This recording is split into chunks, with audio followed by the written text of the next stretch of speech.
This is James Mathers for the Digital Cinema Society at Cine Gear Expo 2022. I'm here with my friend Art Adams and Arri 35, Alexa 35 is the talk of the show, so tell us about it, Art. Well, it's our new 4.6K Super 35 camera. The sensor is the same size as an Arri Mini, so if your lens will cover a mini sensor, it'll cover this one. And that's the most obvious new feature, but there's some less obvious features that I think are equally exciting. So one is the dynamic range, 17 stops. 17? 17, measurable. So we stop counting when you hit 1-to-1 noise floor. So 2-to-1 is that bottom stop, and it's solid. I've measured it. 9.3 stops above middle gray. The old camera was 7.8 stops. We actually had to make a new PL mount option for this. It's LPL native, but some people want to have a native PL mount. We had to create a new one that has better stray light control because of the overexposure latitude, because the existing mounts for the Mini and the Amera aren't quite good enough to work with this sensor and give you the best performance in HDR. We also have a new color science code. You basically took the old color science code and rewrote it using a different model that gives us much more accurate and precise color. It eliminates a lot of the color shifts that you get from over and underexposure, and it pulls colors out.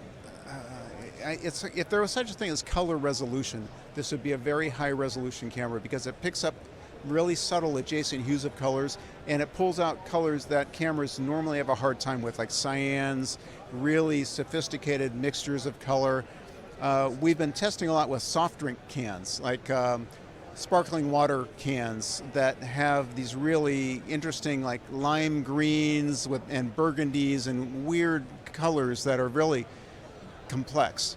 And I can put one of these on a conference room table, frame up a shot, and then have an X310 monitor next to me, put another can next to the monitor, and match the colors between the can and the monitor. It's startling. It takes a lot of power, which is why it's a 24-volt camera. One of the features we've put in there, because it is a 24-volt camera, is it's called textures. So there's a combination of about 30 or so settings that define the texture of an Arri camera, and this happens before the debayer. And each model has its own texture. It's what the engineers think produces the prettiest picture. In terms of like sharpness and softness and contrast at different levels. Almost the MTF of a camera. In this camera, we have enough processing power, we can give you options so you can tune that. And it's baked into the RAW, so it's basically like if you were shooting your own film stock, and in the film days, you couldn't send that film to post and have someone say, oh, I wish you'd shot it on a different film stock, I'm going to change it. No, you get to choose it and it stays. So DPs love that. Control. It's been a very popular feature so far. But we can sharpen, we can soften, we can add grain. One thing that's really nice is a texture in there called, there's two, shadow and deep shadow, that will take color out of shadow noise, because that's one of the giveaways for video. So if you're running this at 6400 and you see a little color in there, you can pop one of those in and it makes it all luminoise, which feels a lot like film grain. We have different types of grain. You can basically shape the MTF of the camera.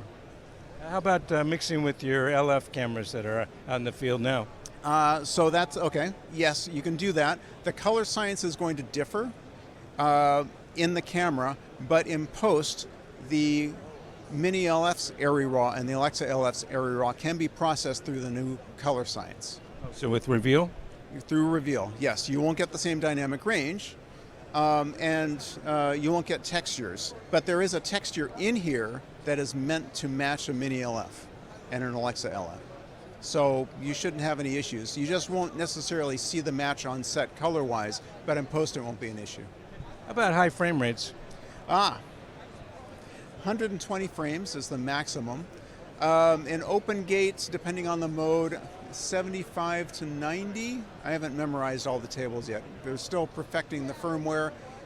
It's fascinating to see all the things that keep getting introduced even at this stage. We're probably going to have the final firmware pretty quick, but even with this new firmware, there's all sorts of new features. All the recording formats are now in here. lots of different recording formats.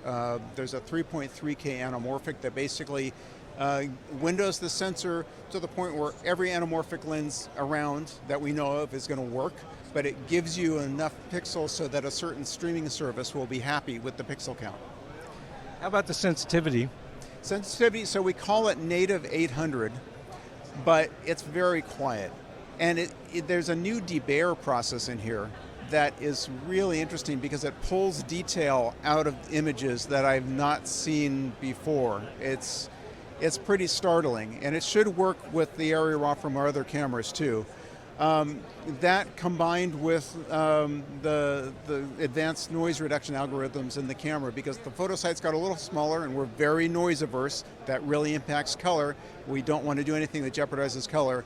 So we spend a lot of time on that.